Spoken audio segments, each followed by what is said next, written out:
I was 18 or 19 years old. The first time I understood that the Palestinian struggle was something different from what I always read or seen on TV. I'm 38 years old now, so this was almost 20 years ago.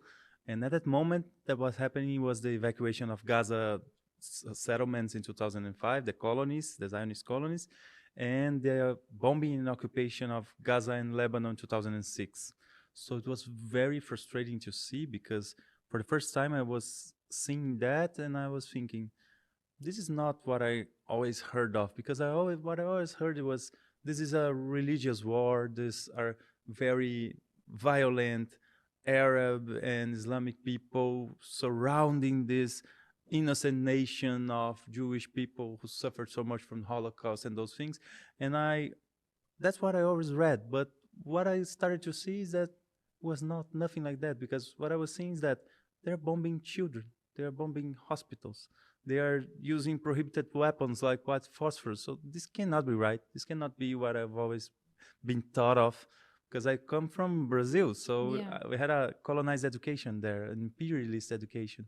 So I started to get so curious, and I said, no, I have to learn more about this. I have to develop more weapons to understand what's going on. And so I went to historic books. I found Edward Said. I found a Uh-huh. lot of amazing people that show me that it was not about a religious war. It was not about an innocent people surrounded by hostile nations. It was actually about imperialism, British imperialism, and then a racist and supremacist ideology of Zionism, and then US imperialism intervening in all that, making it much worse.